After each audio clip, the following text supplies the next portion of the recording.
ప్రపంచానికి ఇరాన్ మరోసారి షాక్ ఇచ్చింది. హర్ముజ్ జలసంధిని తెరుస్తున్నట్లు ప్రకటించిన కొన్ని గంటల్లోనే తిరిగి మూసేసింది. అమెరికా అనుసరిస్తున్న విధానమే దీనికి కారణమని ఆరోపించింది ఇరాన్. హర్ముజ్ జలసంధిని మూసివేస్తున్నట్లు ఇరాన్కు చెందిన ఐఆర్జీసీ ప్రకటించింది. ఇటీవల హర్ముజ్ జలసంధిని అమెరికా దిగ్బంధించింది. దీంతో ఇరాన్ సహనం కోల్పోయింది. అయితే ఇరాన్ హర్ముజ్ జలసంధిని తెరిచినప్పటికీ అమెరికా మాత్రం ఈ దిగ్బంధనాన్ని తొలగించలేదు. పైగా తమ నౌకల్ని అమెరికా అడ్డుకుంటోందని ఇరాన్ ఆరోపిస్తోంది.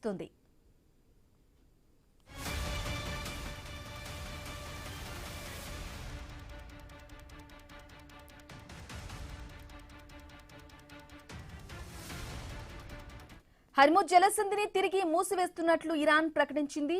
దిగ్బంధనం పేరుతో సముద్రంపై అమెరికా దోపిడీ దౌర్జన్యానికి పాల్పడుతోందని ఇరాన్ వాదన. అమెరికాతో కుదిరిన ఒప్పందం మేరకు హర్ముజ్ ను తెరిచామని, అయితే ఈ ఒప్పందాన్ని అమెరికా ఉల్లంఘించిందంటూ ఇరాన్ విమర్శించింది. హర్ముజ్ ను ఇరాన్ తిరిగి మూసివేయటంతో మళ్లీ గతంలోలాగే ఇరాన్ సెంట్రల్ మిలిటరీ కమాండ్ పూర్తి పర్యవేక్షణ చేపడుతోంది. సముద్ర జలాలపై గట్టి నిఘా ఉంటుందని తెలిపింది. ఇరాన్ నిర్ణయంతో ఈ జలసంధి నుంచి నౌకల రవాణా నెమ్మదించింది. హర్ముజ్ ను అమెరికా దిగ్బంధించినంత కాలం తాము జలసంధిని మూసివేసి ఉంచుతామని ఇరాన్ ప్రకటించింది.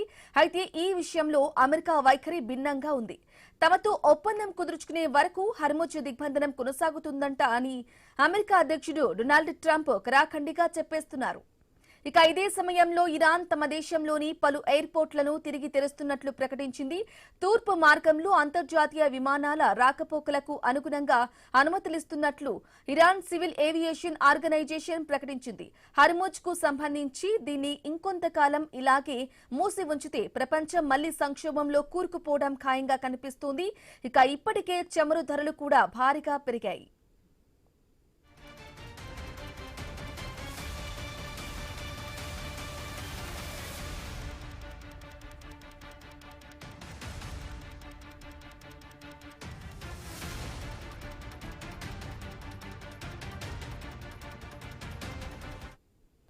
అలాగే మరోవైపు హర్ముజ్ జలసంధిలో భారత్కు మొదటిసారి షాక్ తగిలింది. జలసంధిని దాటి ప్రయత్నం చేసిన 2 భారతీయ నౌకలపై ఇరాన్ దళాలు ఫైరింగ్ చేశాయి. వాటిలో ఒకటి హర్ముజ్ ను దాటింది. 20 లక్షల బ్యారెళ్ల ఆయిల్ ను తీసుకొస్తున్న 2వ ట్యాంకర్ నౌకపై జరిగిన దాడిలో స్వల్పంగా ధ్వంసమైనట్లుగా తెలుస్తోంది. ఈ అంశంపై భారత్ ఇరాన్ కు తీవ్ర నిరసన తెలిపింది. కేంద్ర ప్రభుత్వం కూడా తీవ్ర అసంతృప్తి వ్యక్తం చేసినట్లుగా తెలుస్తోంది. ఇక భారత్లోని ఇరాన్ రాయబారి అహ్మద్ ఫతాలీని పిలిపించి కాల్పుల ఘటనపై నిరసన తెలియజేసిందని టాక్. అయితే హర్ముజ్ లో ఏం జరుగుతోంది? ఆ 53 కిలోమీటర్ల పరిధిలో ఏముంది? ఎందుకు ఇంతలా క్లిష్టంగా మారింది? మళ్లీ ఎందుకు మూతపడుతోంది?